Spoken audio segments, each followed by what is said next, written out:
আজ নিয়ে চলে এলাম পটল ভর্তা। এক আপু রিকোয়েস্ট করেছিল পটল ভর্তা রেসিপিটি দেওয়ার জন্য, তাই আজকে পটল ভর্তা রেসিপি নিয়ে চলে আসলাম।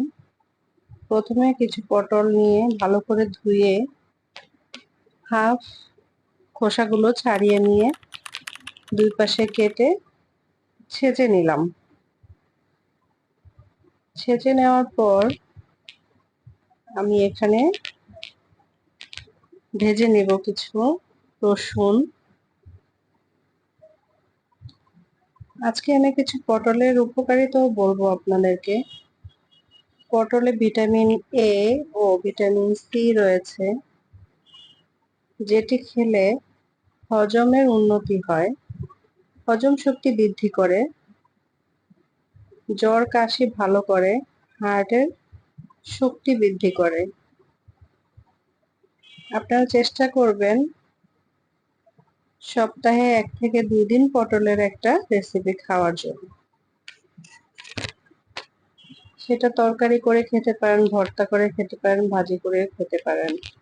পটল দিয়ে ইদানিং মিষ্টি জাতীয় খাবারও তৈরি করে, ডেজার্ট আইটেম। আস্তে আস্তে আমি ডেজার্টের কিছু রেসিপিও দেখাবো আপনাদের। আমি এখানে কিছু রসুন, কাঁচামরিচ, পেঁয়াজ এবং ছেঁচা পটলগুলো দিয়ে সামান্য একটু হলুদ গুঁড়া দিয়ে ভেজে নেব।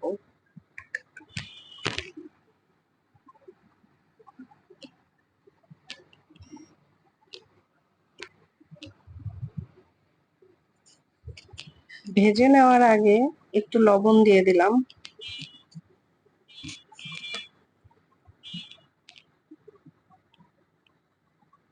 পটল খেলে লিভারের সাথে সম্পর্কিত সমস্যা সমাধানেও সাহায্য করে। এবার আমার পটলগুলো ভেজে নেওয়া হয়ে গেছে, শিলপাটায় বেটে নিয়েছি। এবার কিছু কাঁচা ধনিয়া পাতা দিয়ে দিলাম। কাঁচা দিলাম এই কারণে যাতে স্মেলটা ভালো পাওয়া যায়। এটা আমি পটলের সাথে ভেজেও নিতে পারতাম, কিন্তু কাঁচা ধনিয়া পাতার স্মেলটা আমার খুব ভালো লাগে। আর সবশেষে একটু কাঁচা সরিষার তেল না দিলে তো ভর্তার পরিপূর্ণতাই আসে না। এবার সবকিছু ভালো করে একসাথে মিশিয়ে নিয়ে পরিবেশনের পালা। এইভাবে পটল ভর্তা করে খেয়ে দেখবেন। যদি ভালো না হয় আমাকে অবশ্যই কমেন্টে জানিয়ে যাবেন। আর যদি ভালো হয় তাহলে তো অবশ্যই লাইক, কমেন্ট এবং শেয়ার দিবেন। এটা আমার রিকোয়েস্ট থাকবে। দেখুন কি সুন্দর এসছে কালারটা। আল্লাহ হাফেজ।